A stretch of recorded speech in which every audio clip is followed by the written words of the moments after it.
지난 6월 수능 모의평가 채점 결과가 오늘부터 학생들에게 배부되기 시작했습니다.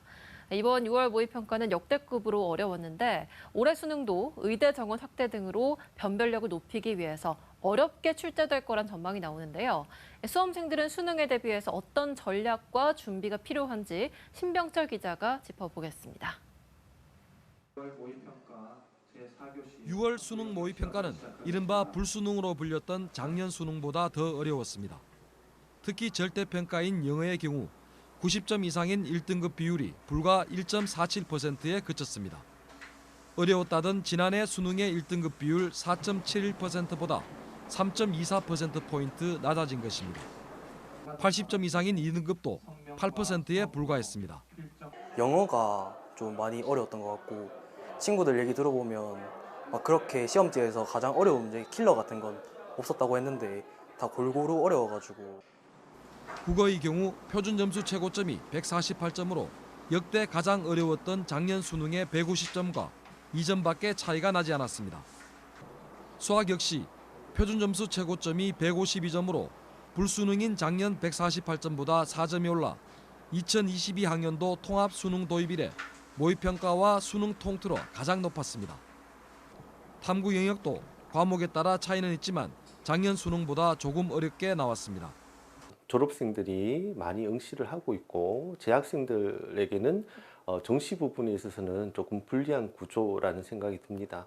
그래서 재학생들 같은 경우에는 수시에 조금 더 집중을 할 필요가 있다는 생각이 들고요.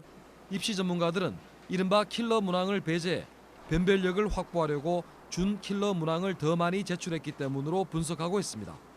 올해 수능은 작년 불수능만큼 어려울 것으로 예상되며 의대 정원 영향으로 N수색이 역대 최다로 전망돼 변별력을 갖추기에 올해도 작년 수준을 유지할 것으로 보입니다. 올해는 의대 모집 인원이 크게 늘어난 데다 지방의대의 지역 인재 전형이 확대되면서 수능 최저 기준을 맞추는 것이 관건입니다. 더욱이 자연계열 대학을 지원할 때 탐구 영역에서 사회과목 선택을 허용하는 대학이 늘면서 수능 최저 기준을 맞추기는 더욱 어려워질 것으로 보입니다.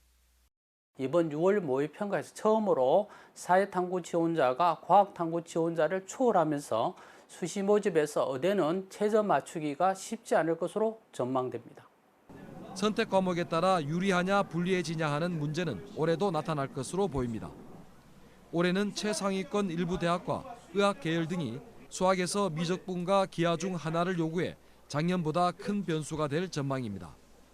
상위권이나 최상위권 학생들 같은 경우에는 수학에서 미적이나 기하 그리고 국어에서 언어와 매체를 선택하는 것이 표준 점수 차이가 많이 나기 때문에 선택하는 것이 맞을 것 같고요. 수험생들은 모의평가 결과를 토대로 학생부 교과 성적과 자신의 대학별 고사 능력을 종합적으로 평가해 구체적인 수시 지원 전략을 세워야 한다고 입시 전문가들은 조언합니다. MBC 뉴스 신병철입니다.